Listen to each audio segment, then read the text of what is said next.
उत्तर प्रदेश में औक़ाफ़ इमलाक के तहफ़्फ़ुज़ के लिए सुन्नी सेंट्रल वक्फ़ बोर्ड भी कायम है और शिया सेंट्रल वक्फ़ बोर्ड भी कायम है। लेकिन इसके साथ ही वक्फ़ ट्रिब्यूनल भी कायम है, जिसमें कुछ जजेस होते हैं वो फ़ैसला करते हैं। लेकिन गुज़िश्ता कुछ बरसों से यहाँ पर जजेस की तादाद नाकाफ़ी थी, जिसकी वजह से हाई कोर्ट उन फ़ैसलों को गैर मंज़ूर करार देता था। फिर उनको मुतअद्दिद परेशानियों का सामना करना पड़ता था। अब मौजूदा दौर में हाई कोर्ट ने ये हुक्म दिया है कि वक्फ ट्रिब्यूनल में अगर 2 जजेज़ हैं और वो अगर फ़ैसला देते हैं, उनके फ़ैसले को तस्लीम किया जाएगा, उसको नामंजूर करार नहीं दिया जा सकता है। इन तमाम केसेस पर लड़ने वाले वकील तारिक साहब थे, जिन्होंने इस पे जिद्दोजहद की है और वक्फ अमलाक को बचाने के लिए ख़ास तौर से जो ट्रिब्यूनल अदालत है, उसमें जो जजेस होते हैं, कितने दिनों से ये परेशानी आ रही थी और आपको कब लगा कि इस तरीके की चीज़ें होनी चाहिए? चूँकि 3 जजेस की अपॉइंटमेंट काफ़ी दिनों से नहीं हो रही थी। ये प्रॉब्लम यहाँ पर ये आ रही थी कि एक सेंट्रल एक्ट है, जो सेंट्रल एक्ट वक़्फ़ प्रॉपर्टीज़ के तहफ़्फ़ुज़ के लिए, उसके डिस्प्यूट्स को सॉल्व करने के लिए बनाया गया था। 1995 के एक्ट से गवर्न होता था, जिसमें ये हो रहा था कि साहब ज़िले के ऊपर जो सिविल जज हुआ करता था, उसको सिविल जज सीनियर डिवीज़न जो होता था, उसको वक़्फ़ ट्रिब्यूनल का एकाधिकार जो है वो प्राप्त था और वही सारे ऑर्डर्स करता था उसके ऊपर। 2013 में 1995 का एक्ट अमेंड कर दिया गया और अमेंडमेंट करने के बाद उसमें एक नया प्रोविज़ो जोड़ा गया, सेक्शन 83 सब क्लॉज़ 4। सेक्शन 83 सब क्लॉज़ 4 में ये कहा गया कि ट्राइब्यूनल जो बनेगा कंसिस्ट होगा, वो 3 मेंबर्स हैं और वो 3 मेंबर्स, जिसमें एक चेयरपर्सन होगा जो एसजेएस होगा, एक एडमिनिस्ट्रेशन से होगा जो एडीएम रैंक का होगा और एक मुस्लिम लॉ प्लस जूरिस्प्रूडेंस का जानकार होगा। ये 3 लोग मिलकर एक बेंच बनाएंगे। वो बेंच जो ऑर्डर करेगी, वो ऑर्डर जस्टिफाइड होगा और उस ऑर्डर का रिवीजन हाई कोर्ट में सेक्शन 83 सब क्लॉज़ 9 में as provided by the act provided था। 2015 नवंबर में उत्तर प्रदेश में 2 वफ़ न्यायाधिकरण बनाए गए। एक लखनऊ में बनाया गया, एक रामपुर में बनाया गया। रामपुर का जुरिसडिक्शन पूर्वांचल का दिया गया, बाकी लखनऊ आया।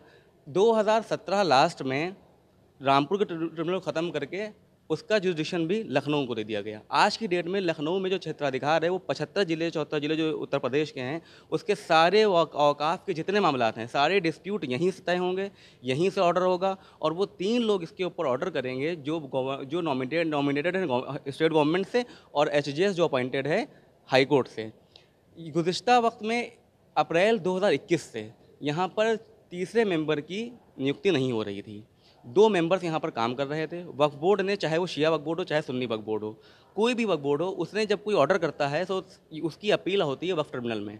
वक्फ ट्रिब्यूनल में जब कोई आदमी आ रहा था तो उसका ऑर्डर इस ग्राउंड के ऊपर हाई कोर्ट चैलेंज कर दिया जाता था कि साहब ये 2 लोगों ने ऑर्डर किया है, लिहाजा इस ऑर्डर को क्वैश कर दिया जाए। तो जो वादकारी यहाँ पर आते थे, जो मस्जिद, कब्रिस्तान, मज़ार के मामलात में लोग यहाँ पर आते थे इंतज़ाम को लेकर कि साहब इस तरीके से प्रॉब्लम हो रही है, या इसके अलावा जो अलाल औलाद की प्रॉपर्टीज़ भी हैं, उसके ऊपर अगर बेनिफिशरीज़ अपने राइट्स के लिए आते थे कि साहब हमारे राइट्स से हमको डिविशिएट किया जा रहा है, लिहाजा इसके ऊपर इनके खिलाफ ऑर्डर किया जाए। जब वो ऑर्डर हुआ तो वो ऑर्डर हाई कोर्ट से क्वैश हो गया। हाई कोर्ट ने उसको क्वैश करके वापस भेज दिया कि आप 3 लोग करें इस फैसले को।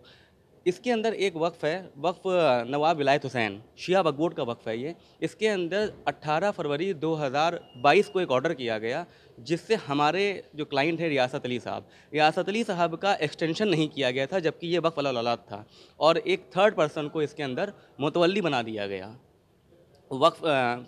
नवाब हिमायत साहब को, जिनको मुतवल्ली बनाया गया, उनके अगेंस्ट हमने यहाँ पर मुकदमा किया। उस मुकदमे में ऑनरेबल ट्रिब्यूनल ने हमारे हक़ में स्टे कर दिया। उस स्टे को 2 लोगों ने किया, ये हाई कोर्ट में चैलेंज हो गया। परसों हाई कोर्ट के ऊपर 13 तारीख को हाई कोर्ट में वो मुकदमा फ्रेश टेकअप हुआ और जब मुकदमा टेकअप हुआ तो ये कहा गया कि साहब 2 लोगों ने चूँकि ऑर्डर किया है, लिहाजा ये ऑर्डर जो है वो जस्टिफिएबल नहीं है और इसको क्वैश कर देना चाहिए।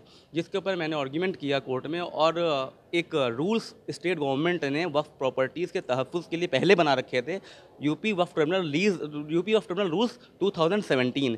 उसका हवाला आज से पहले कभी भी किसी मुकदमे में कोर्ट में नहीं दिया गया था। जब मैंने उस केस के ऊपर आर्गूमेंट किया तो हाई कोर्ट ने ये चीज़ पाई कि नहीं, जो ऑर्डर वक्फ ट्रिब्यूनल ने किया है वो within the purview of law है, within the 4 corners of law है और beyond the ambit of law होने का सवाल ही नहीं होता है। इसलिए ऑनरेबल हाई कोर्ट ने अपने ऑर्डर में ये चीज़ मेंशन करी कि 2 मेंबर्स वक्फ ट्रिब्यूनल में जो लोग हैं, इंक्लूडिंग चेयरपर्सन, इसमें गौरतलब बात यह है कि चेयरपर्सन का होना ज़रूरी है।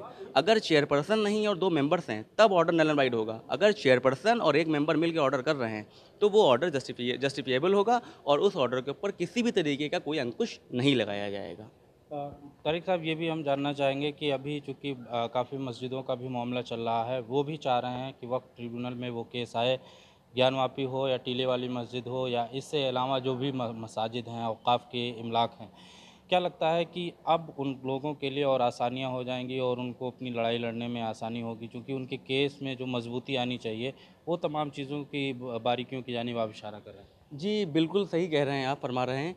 वक्फ ट्राइब्यूनल ही पूरे उत्तर प्रदेश में, यूपी वक्फ ट्राइब्यूनल जो है, क्योंकि जो एक्ट है वो एक्ट सेंट्रल एक्ट है, किसी स्टेट का एक्ट नहीं है। वो चाहे यूपी हो, चाहे एपी हो, चाहे दिल्ली हो, कोई भी स्टेट होगा, उस स्टेट में अगर वक्फ प्रॉपर्टी का झगड़ा, वो चाहे ज्ञानवापी हो, चाहे आपका टीले वाली मस्जिद हो, डिटे उसका जो जुरिसडिक्शन है, वो jurisdiction as per the provision of section 83 sub clause 4 सिर्फ़ और सिर्फ़ वक्फ ट्राइब्यूनल के पास ही है। हर तरीके का डिस्प्यूट, क्योंकि एक्ट की लैंग्वेज भी यही कहती है, any dispute arises by the properties of the वक्फ। इसका मतलब कि किसी भी तरीके का डिस्प्यूट अगर वक्फ का होगा तो वो सारे मामलात वक्फ ट्रिब्यूनल में ही चलेंगे और सिर्फ वक्फ ट्रिब्यूनल ही वो कोर्ट है जो उसके ऊपर फैसला देने के लिए एलिजिबल है। जी, बहुत शुक्रिया तारिक साहब थे। और ये जो है ख़ास तौर से लड़ाई लड़े हैं।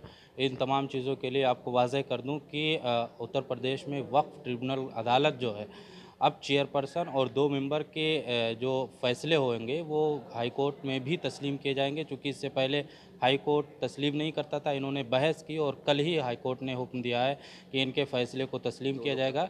तो अब ये पूरी रियासत के अवाम और ख़ास तौर से वक्फ इमलाक के तहफ़्फ़ुज़ के लिए एक खुशाइंद पहलू है और एक खुशखबरी है कि अब वो वक्फ ट्रिब्यूनल में आ कर के अपने फ़ैसले को और अपने मामलात को दर्ज करें और 2 मेंबर और वक्फ चेयरपर्सन के समेत अगर वो ऑर्डर करते हैं तो उस ऑर्डर को तस्लीम किया जाएगा। ईटीवी भारत के लिए लखनऊ से खुर्शीद अहमद।